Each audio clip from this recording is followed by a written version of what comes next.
Good morning, class. Today we are going to continue with our fifth chapter. Today's concept causes of poverty. Causes मतलब क्या होता है कि ये कोई चीज़ इरेडिकेट कैसे हुई. हमें कोई सॉल्यूशन चाहिए होता तो हम क्या करते हैं, प्रॉब्लम देखते हैं हमारी प्रॉब्लम क्या है, फिर हम सॉल्यूशन निकालते हैं उसका. तो हम अभी डिस्कस करेंगे प्रॉब्लम्स क्या है, पोवर्टी कैसे इरेडिकेट हुआ है ये. ठीक है, तो फर्स्ट पॉइंट हमारा है हिस्टोरिकल रीज़न. हिस्टोरियन हमें ये बोलता है कि 17th सेंचुरी में जो अब इंडिया हमारी ज़्यादा अर्बनाइज थी, हमारे यहाँ पे ज़्यादातर हम एक्सपोर्ट करते थे, कॉटन टेक्सटाइल ज़्यादा एक्सपोर्ट करते थे, सिल्क, स्पाइसेस, पैडी, हम सब चीज़ें एक्सपोर्ट करते थे बाहर. हम लोग बहुत ही रिच थे उस वक्त. पर जैसे ही इंग्लिश और फ्रेंच डच पीपल यहाँ पे आए, उनके नए नए पॉलिसी सेट हुए, तो हमारा जो पूरा ये कोलैप्स हो गया, हमारा जो भी एक्सपोर्ट का काम था पूरा बंद हो गया. अब ब्रिटिश रूल के टाइम पे एग्रीकल्चर सेक्टर हमारा सफ़र्ड बहुत ज़्यादा हुआ. क्यों? क्योंकि हम इंडियंस जो है यहाँ पे एग्रीकल्चर फील्ड में ज़्यादा हमने अपना इन्वेस्टमेंट किया. ठीक है, बट ब्रिटिशर्स ने यहाँ पे अपना इन्वेस्टमेंट नहीं दिखाया, ज़्यादा इंटरेस्ट नहीं दिखाया किसमें, एग्रीकल्चर फील्ड में. तो एग्रीकल्चर डिपेंड मानसून पे है, पर यहाँ पे कोई एडवांस स्टडी या कोई इतना इंटरेस्ट नहीं दिखाने से, इन्वेस्टमेंट नहीं करने से, कोई प्रोजेक्ट रेडी नहीं करने से, कभी सूखा पड़ गया, ड्रॉट पड़ गया, बारिश नहीं हुई, तो ज़मींदार सिस्टम वगैरह थी वहाँ पे बहुत उस वक्त लागू था. फार्मर्स की कंडीशंस बहुत बेकार हो चुकी थी, वो लोन ले लेके अपना आगे का काम चला रहे थे, और वो बारिश नहीं होना और इतना ज़्यादा उनके ऊपर इंटरेस्ट था लोन का कि वो मतलब धीरे धीरे उनका पूरा जो लैंड ही पूरा उनके हवाले चला गया. तो ये एक रीज़न है हमारे यहाँ पे पॉवर्टी इरेडिकेट होने का. तो इस तरीके से उन्होंने हमारा एग्रीकल्चर पूरा यहाँ पे डिस्ट्रॉय कर दिया. अब रही बात ट्रेडिंग की, हम तो एक्सपोर्ट करते थे, तो ब्रिटिशर्स ने नए नए पॉलिसी, नए नए टैक्स यहाँ पे ले आए. इसमें क्या था कि इंडिया को प्रोहिबिट कर दिया कि हम कोई एक्सपोर्ट नहीं, इंडिया से कोई भी चीज़ यूरोप में एक्सपोर्ट नहीं होगा, बल्कि हम लोग क्या यहाँ पे, जबकि इंग्लैंड में उनको इतना कंसेशन दिया गया, इतना फ्रीडम दिया गया कि वो अपना गुड्स इंडिया में लाके सेल करें. ठीक है, तो इससे क्या हुआ, सप्लाई ऑफ गुड जो है वो यहाँ पे, सप्लाई ऑफ गुड नेशन में ज़्यादा हो गया. ठीक है, और साथ में जो पॉलिसी यहाँ पे ब्रिटिशर्स ने एडॉप्ट की थी, उससे उनको बहुत ज़्यादा फ़ायदा हुआ प्रोडक्शन और सेल करने से इंडिया में. तो वो लोग ने इन्वेस्टमेंट किया ब्रिटेन की कंपनीज़ में, और अपने सारे प्रोडक्ट जो इंडिया के थे वो कहाँ, जो हमने रेडी प्रोडक्ट है वो हमने ब्रिटेन में यहाँ पे सेल कर दिए. तो इससे यहाँ पे ब्रिटिश को बहुत फ़ायदा हुआ था, और धीरे धीरे हमारे जो इंडियन जो यहाँ पे ट्रेडर्स थे वो मतलब पीछे हो गए, और जो स्मॉल कॉटन इंडस्ट्री थी इंडिया की वो भी बंद हो गई कुछ हद तक. तो इससे क्या हुआ, बेरोज़गारी भी और गरीबी ज़्यादा बढ़ गई. तो ये हमारा हिस्टोरिकल रीज़न था कि हमारा कैसे यहाँ पे पॉवर्टी बढ़ा. ठीक है, अब हम सेकंड कॉन्सेप्ट रेडी यहाँ पे डिस्कस करेंगे, वो है कॉजेज ऑफ रूरल पॉवर्टी. अब वो डिवाइड किया है दो पार्ट में. एक है हमारा natural causes. As we all know हमारा इंडिया क्या एक एग्रो बेस्ड कंट्री है. हम लोग यहाँ पे हमारा जो पॉपुलेशन है, मैक्सिमम लोग कहाँ डिपेंड है, एग्रीकल्चर के ऊपर. और एग्रीकल्चर डिपेंड किसके ऊपर है, रेन कंडीशंस के ऊपर. अगर कोई वक्त में ड्रॉट पड़ा हो गया, मानसून नहीं है, या तो फ्लड ज़्यादा यहाँ पे फ्लड आ गया हो, तो उससे क्या हुआ, हमारे प्रोडक्ट का लॉस, और कहीं ना कहीं हमारा इनकम यहाँ पे प्रॉपर नहीं मिले. कभी बारिश ज़्यादा हो गई या बारिश नहीं हुई, तो उससे क्या यहाँ पे पैसा आना कम हो गया. तो इससे धीरे धीरे गरीबी बढ़ती गई. तो ये हमारा नेचुरल कॉजेस है. सेकंड हमारा है डेमोग्राफिक फैक्टर. इंडिपेंडेंस के बाद जो हमने प्लानिंग सेट की थी हमारे नेशन की, तो यहाँ पे जो हेल्थ सर्विस में इम्प्रूव करना, तो हमारी हेल्थ सर्विस पहले से तो इम्प्रूव हुई, बट यहाँ पे क्या हुआ, हमारी डेथ रेट कम हो गई और बर्थ रेट हाई हो गई. जिससे क्या हो गया, हमारे नेशन में पॉपुलेशन बहुत ज़्यादा बढ़ गया. और हाई पॉपुलेशन है, जितने लोग तो उतना पैसा भी तो इनकम बढ़ना चाहिए, बट उतना इनकम नहीं आया हमारे पास. हमारा पर कैपिटा इनकम लो है, हमारा लेबर सप्लाई ज़्यादा है नेशन में, जिससे हमारा डेवलपमेंट नहीं हुआ. एम्प्लॉयमेंट अपॉर्चुनिटी कम कम मिल रही है, वेज रेट कम मिल रहा है. तो ये सब क्या शो करता है, कहीं ना कहीं काम धाम कुछ नहीं है, मतलब कि पॉवर्टी. क्लियर है आपको। कॉजेज ऑफ रूरल पॉवर्टी का दो था, natural causes and demographic factor. Now third, economic factor. Economic factor में क्या इफेक्ट आया पॉवर्टी का, देखो पहला हमारा है लो एग्रीकल्चरल प्रोडक्टिविटी पर लेबर। प्रोडक्शन यहाँ पे लो हुआ। रीज़न क्या है प्रोडक्शन लो होने का? हमारे पास प्रॉपर इरिगेशन फैसिलिटीज़ नहीं थी, टेक्नोलॉजी नहीं है, एजुकेशन नहीं है रिगार्डिंग एग्रीकल्चर फील्ड का, ना ट्रेनिंग प्रॉपर था, ना इन्वेस्टमेंट हम इतना कर रहे थे, और ना ही हमें यहाँ पे क्या, और ज़्यादा लोग यहाँ पे डिपेंड है एग्रीकल्चर के ऊपर। आया समझ में? तो इस सब से जैसे क्या हुआ, पॉपुलेशन भी ज़्यादा, तो हमारा जो उसके यहाँ पे कंपैरिजन में हमारा जो प्रोडक्शन यहाँ पे था एग्रीकल्चर का वो लो हो रहा है। ठीक है, तो यहाँ पे इनकम फार्मर की भी कम, फिर अगर फार्मर की इनकम कम तो मतलब हमारा यहाँ पे पोवर्टी इंक्रीज हुआ। आया समझ में? ये कैसे ये रीज़न बना हमारे पोवर्टी का? लो एग्रीकल्चर, हमारे पास सफिशिएंट टेक्नोलॉजीज नहीं थे, सफिशिएंट इन्वेस्टमेंट नहीं था, और लोगों ने इतना इंटरेस्ट नहीं दिखाया, इतना इन्वेस्टमेंट नहीं किया, जिसकी वजह से हम प्रोडक्शन हमारा लो हो गया। Now second is unequal distribution of land and property. हमने अब तक पढ़ा कि हमारे नेशन में अनइक्वल डिस्ट्रीब्यूशन हुआ है इनकम का, पर पहले के टाइम पे ये लैंड और प्रॉपर्टी भी डिस्ट्रीब्यूट प्रॉपर नहीं है। क्यों ऐसा हुआ? लैंड एंड प्रॉपर्टी हमने देखा ज़मींदारी सिस्टम था यहाँ पे, और लोगों के पास उसको पैसे भी नहीं है कि उसको कुछ इन्वेस्टमेंट कर सके, तो ज़मींदारी सिस्टम के वजह से बहुत से लोगों ने अपनी लैंड, अपनी प्रॉपर्टी गंवा दी थी। वो लोग ने अगर सपोज़ कि कहीं उनको लोन दिया है तो वो लोन उनको चुकता करना है तो वो नहीं कर पाए, तो उनकी पूरी लैंड जाती थी, और वो एज अ टेनेंट किसी और के लैंड पे काम करते थे, तो उनको कुछ पोर्शन मिलता था फूड उनके पास से। तो उनका जब वो उनकी वो लैंड ही नहीं है तो वो अपना इतना इंटरेस्ट दिखाए नहीं जो फार्मर्स थे, तो वो उन्होंने ज़्यादा इसमें प्रोग्रेस नहीं किया। तो ये भी एक रीज़न है हमारा unequal distribution of land and property. Now third is minimum development of small and cottage industry. In second 5 year plan India ने ज़्यादा इम्पोर्टेंस कहाँ दिया था? हैवी इंडस्ट्रीज़ पे दिया था। उन्होंने अपना इन्वेस्टमेंट कहाँ पे किया? हैवी इंडस्ट्रीज़ पे किया, जहाँ पे लेबर का काम बहुत कम होता है। उन्होंने नेग्लेक्ट किया क्या? Small scale industry, cottage industry, जहाँ पे लेबर वर्क ज़्यादा, जहाँ पे मशीन कम यूज़ करती है और लेबर वर्क ज़्यादा होता है। उन्होंने इन्वेस्टमेंट कहाँ किया? हैवी इंडस्ट्रीज़ में, स्मॉल इंडस्ट्रीज़ में नहीं किया। रीज़न क्या हुआ? बहुत से लोग को यहाँ पे स्मॉल इंडस्ट्रीज़ को, तो ये ज़्यादा आगे फॉरवर्ड नहीं हुआ, तो ये जब कहीं ना कहीं बंद हो गई, लोग अनएम्प्लॉयड होना स्टार्ट हो गए, काम नहीं है तो गरीबी आ गई। क्लियर है आपको point? Now next, rapid increase in price. अब प्राइस यहाँ पे ज़्यादा इफेक्ट करता है पॉवर्टी में। ठीक है, जब यहाँ पे कभी यहाँ पे वॉर ड्रॉट या प्रोडक्शन कम हो जाए, या डिमांड कोई चीज़ की बढ़ जाती है, या प्रोडक्ट का कॉस्ट बढ़ गया, या कुछ भी चीज़ का ऐसा कुछ भी चेंजेस आया प्रोडक्ट के अंदर, तो प्राइस के अंदर, तो उसका इम्पैक्ट कहाँ पड़ता है? प्रोडक्ट के प्राइस के ऊपर पड़ता है। एक तो वैसे ही उनकी परचेसिंग पावर लो है, और ऊपर से उनकी स्टैंडर्ड ऑफ लिविंग भी लो है, तो और वो परचेस नहीं कर सके, उतना प्राइस अफोर्ड नहीं कर सकते, तो क्या होगा? पॉवर्टी इंक्रीज होगी। और एक साइड यहाँ पे जो प्राइस का बेनिफिट है वो किसको मिलता है? बिजनेसमैन, ट्रेडर्स को और बिग फार्मर को मिल रहा है। तो कहीं ना कहीं यहाँ पे वो वापस वो हो गया कि एक लोगों को यहाँ पे ज़्यादा इनकम मिल रहा है और सोसाइटी को, आधे लोग को यहाँ पे कम मिल रहा है। क्लियर है?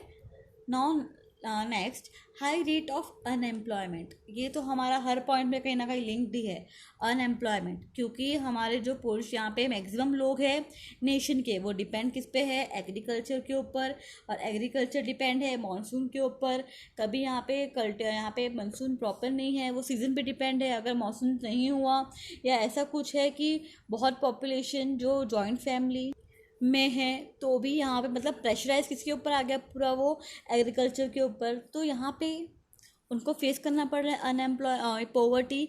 और रही बात उनके area, for example rural area में, वहाँ पे प्रॉपर इंडस्ट्रीज़ भी नहीं है, प्रॉपर एजुकेशन फैसिलिटीज़ नहीं है, लेबर ज़्यादा यहाँ मोबाइल नहीं हो सकते, तो वहाँ पे हाई रेट ऑफ अनएम्प्लॉयमेंट और पॉवर्टी बढ़ जाता है।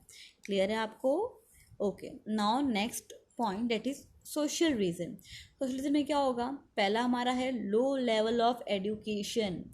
अभी हमें जब डेवलप करना है, हमें हमारे नेशन को, हमें पता है कि अगर हमें डेवलप करना है खुद को, तो हमें इंडस्ट्री और सर्विस में ज़्यादा इम्प्रूवमेंट लाना पड़ेगा, क्योंकि वहाँ पे जो इनकम है वो ज़्यादा जल्दी रेज होता है।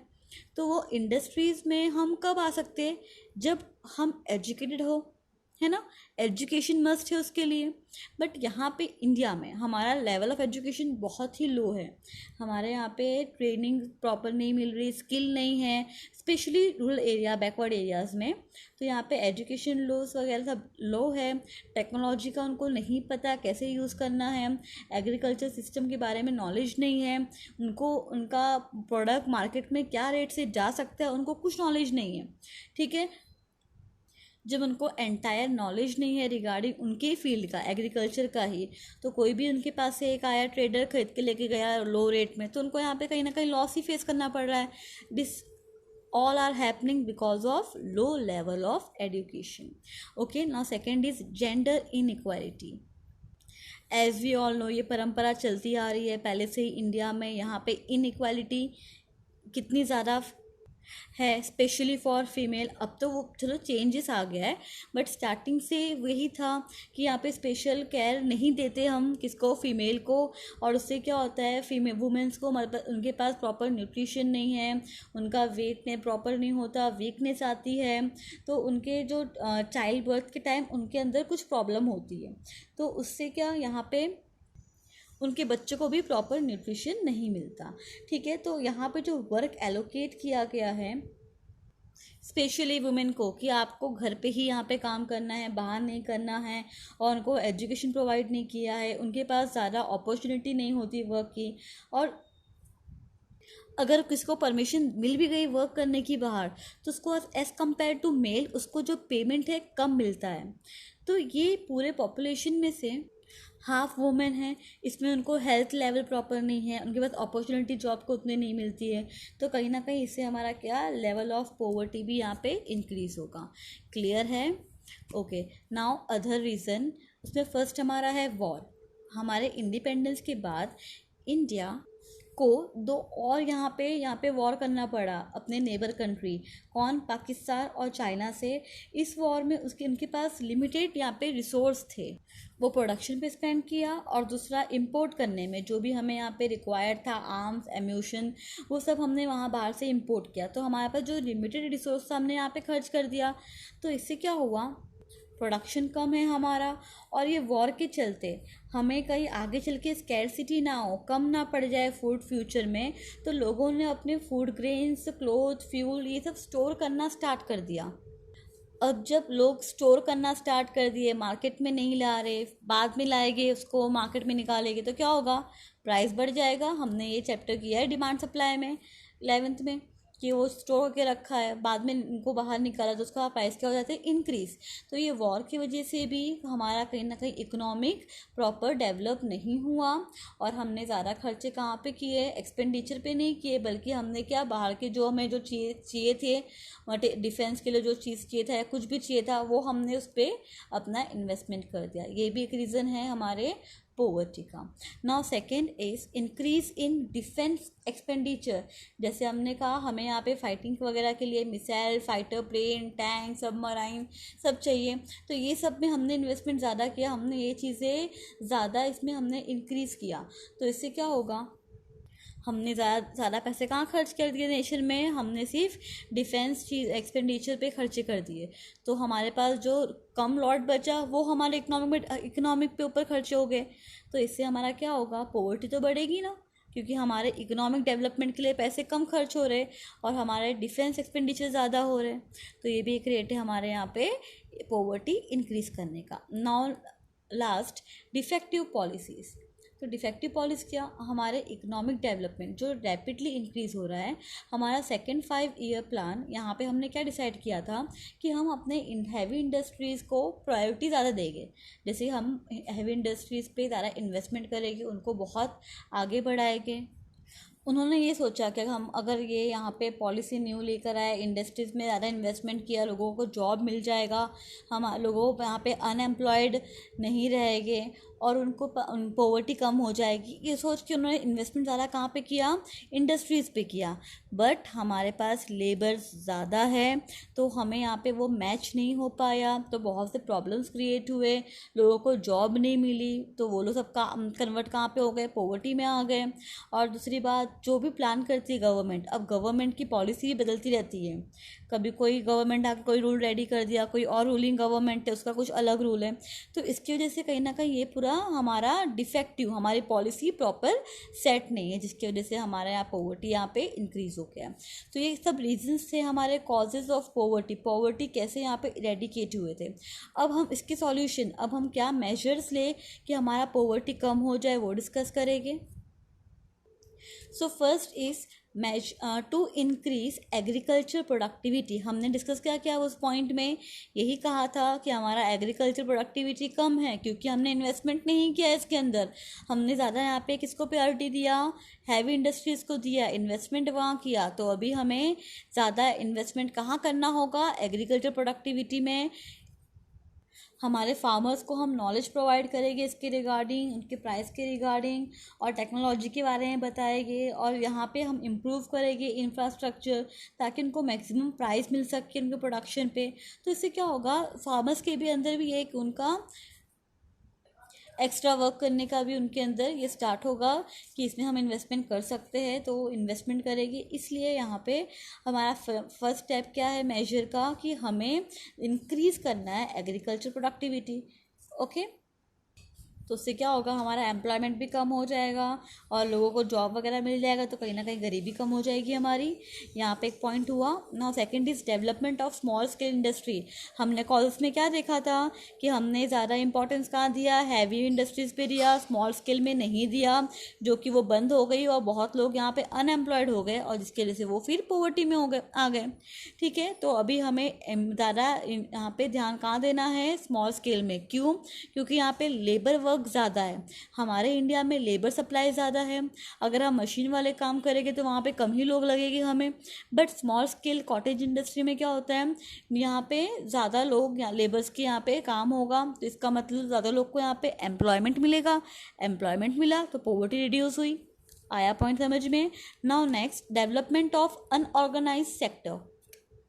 अब अनऑर्गेनाइज सेक्टर में आते कौन कौन है, जो वेजिटेबल वेंडर्स हो गए, या जो मैनसून वगैरह हो गए, जो वहाँ पे मजदूर है, जो कंस्ट्रक्शन में काम करते, या कोई लेबर है, कोई छोटे मोटे वेंडर्स है, इनकी कंडीशन को इम्प्रूव करने के लिए ये एक स्टेप लिया गया। यहाँ पे नेशनल कमीशन ने ये रिकमेंड किया, ये उनके लिए उनका life insurance, health, old age pension, social securities वगैरह उनको प्रोवाइड की गई।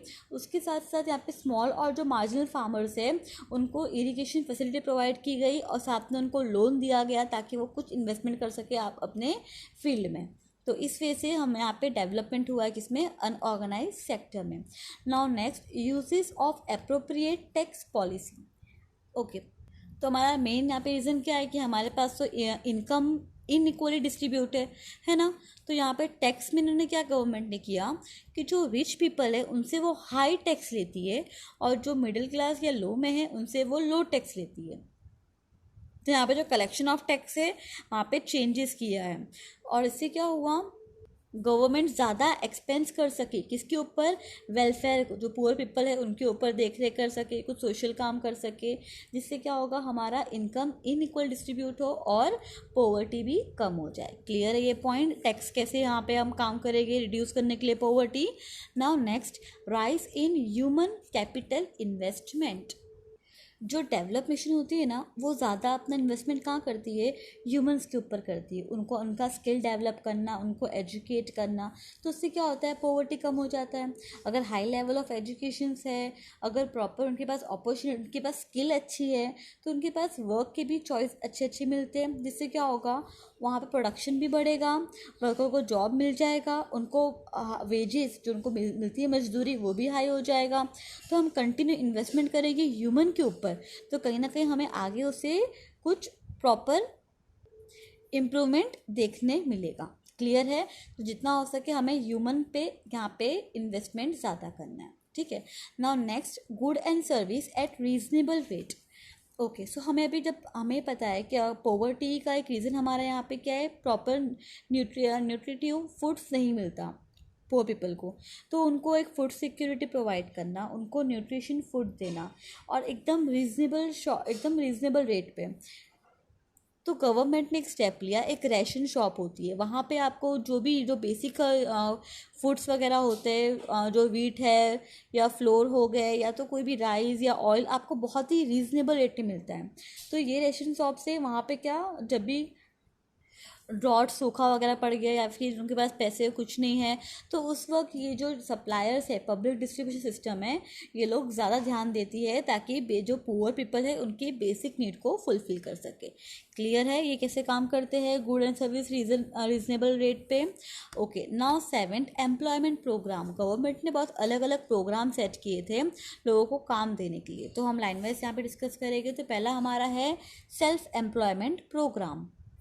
ओके, सो 6 5 ईयर प्लान में जो एजेंसी ने बहुत अलग अलग टाइप के प्रोग्राम सेट किए थे, किसके लिए, फॉर रूरल पुअर्स के लिए बहुत से अलग अलग प्रोग्राम सेट किए गए थे और वो सारे प्रोग्राम्स को मर्ज करके एक नाम दिया गया, वो था IRDP।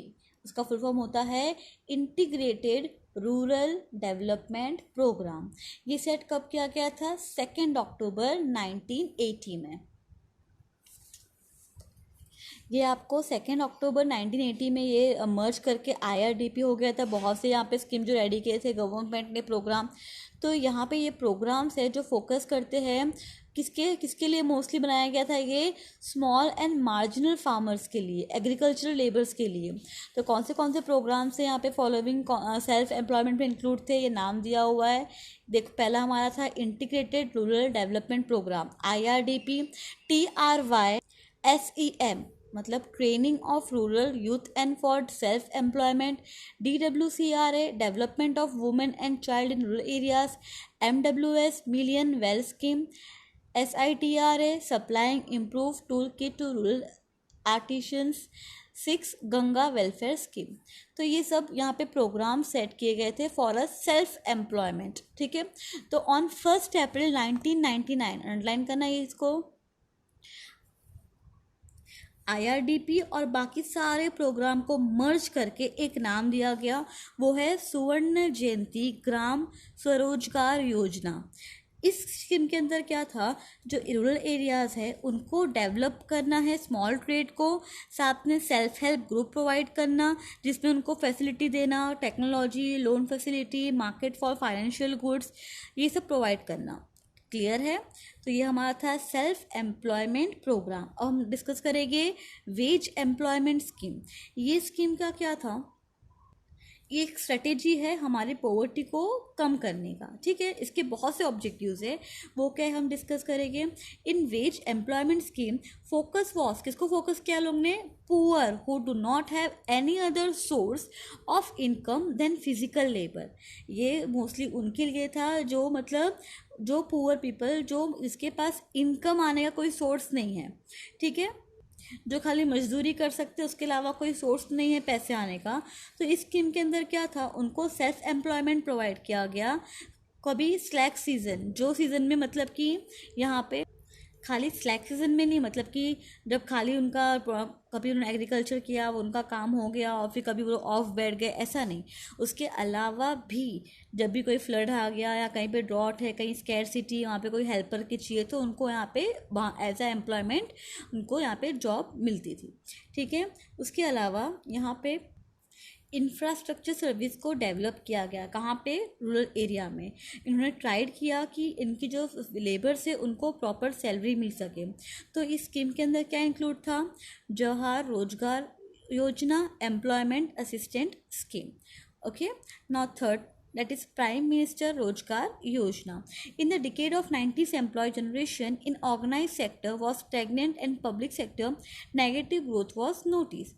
On the other hand, unemployment rate was rising fast. On the situation, Prime Minister Rozgar Yojana was started for self-employment with the objective of starting venture to provide employment to educated unemployment. Okay, तो 90s के जो employment generation थे कि उस वक्त के बाद में ये देखा गया कि कहीं ना कहीं यहाँ पे अनएम्प्लॉयमेंट है पब्लिक सेक्टर में बढ़ता गया। ठीक है, तो यहाँ पे अनएम्प्लॉयमेंट बढ़ गया, तो ये जो योजना है कौन सी, प्राइम मिनिस्टर रोजगार योजना, इन्होंने और इनका मेन मकसद क्या था, प्रोवाइड करना जॉब, किसको, जो पढ़े लिखे हैं, जो एजुकेटेड है और उनके पास काम नहीं है, उनको प्रोवाइड करना जॉब। क्लियर है। Now next, national rural employment guarantee act 2005, in short we can say NREGA. In the year 2005, National Employment Guarantee Act was accepted with the object, इसका ऑब्जेक्टिव क्या था ये फॉर्म होने का, कि public construction activities and to provide employment to one person per family of minimum 100 days to rural and urban as poor as well as middle class families. इनका main मकसद यही था कि एक फैमिली में से कम एक को तो हम यहाँ पे प्रोवाइड करें जॉब, एम्प्लॉयमेंट प्रोवाइड करें, एक फैमिली में से कम एक बंदे को तो यहाँ पे हम जॉब प्रोवाइड करें। और कब तक, कितना, 100 डेज के लिए, चाहे वो रूरल एरिया में हो या अर्बन एरियाज में हो, ठीक है। और इन 2009 NREGA वॉज रिफॉर्म्ड और उसको दूसरा नाम दिया गया क्या, Mahatma Gandhi national rural employment guarantee act.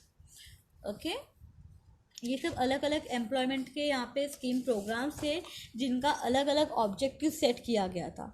अब हमारा नेक्स्ट टॉपिक है वो है हाउसिंग स्कीम। हाउसिंग स्कीम क्या है, देखो इंडिया में अभी भी मेजोरिटी जो पुअर्स है वो कहाँ रह रहे हैं, जो सेमी स्टेबल घर होते हैं वहाँ वगैरह रह रहे हैं, ठीक है।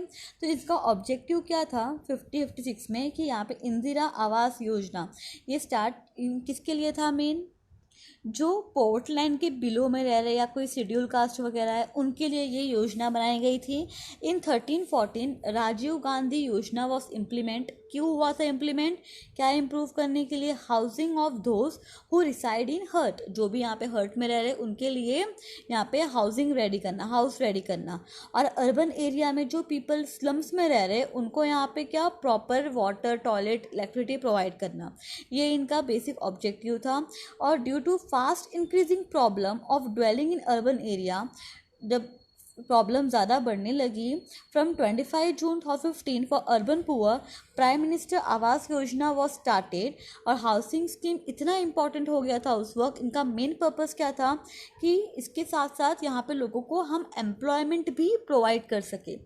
हाउस सेट करना, हाउस रेडी करना, तो कहीं ना कहीं यहाँ पे एम्प्लॉय ज़रूरत है लेबर्स की, तो यहाँ पे क्या हुआ, घर तो मिला, साथ में यहाँ पे एम्प्लॉयमेंट भी प्रोवाइड किया गया। क्लियर।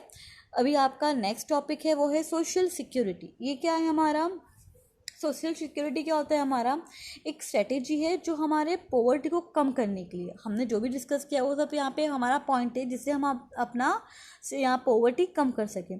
तो ये स्कीम के अंदर क्या था, यहाँ पे अटल पेंशन स्कीम स्टार्ट किया गया था, मतलब मंथली पेंशन दिया गया, किसको, जो 60 ईयर्स से अबो है उन लोगों को।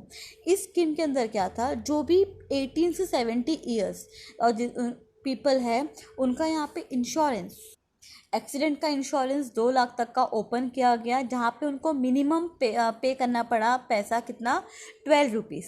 और जीवन ज्योति स्कीम स्टार्ट किया गया जहाँ पे उनको 2 लाख रुपया का यहाँ पे safety as a life insurance policy मिलती थी, जिसमें उनको साल में कितना 330 पे करना था पैसा। ये सेफ्टी के लिए था मोस्टली, और जो फार्मर को सेव करने के लिए, उनका कभी कुछ सपोज क्रॉप ख़राब हो गया, कुछ भी हो गया, तो उसके लिए यहाँ पे एज अ सेफ्टी बनाया गया। कौन सा योजना, प्राइम मिनिस्टर फसल बीमा योजना वॉज स्टार्टेड। क्लियर है आपको ये सब योजना कब स्टार्ट किया गया, क्यों स्टार्ट किया गया। Now last point is Jan Dhan योजना। ये योजना कब स्टार्ट हुई थी, ये हुई थी 28 अगस्त 2040 को। इसका स्कीम का इसका क्या स्कीम था फर्स्ट डे का, कि आपको यहाँ पे 1.5 करोड़ अकाउंट ओपन हुए थे, बैंक अकाउंट, और फिर 8 जन तक ये इंक्रीज़ होके 12.58 करोड़ हो गए, जहाँ पे इन्वेस्टमेंट कितना जनरेट हुआ था 10,590।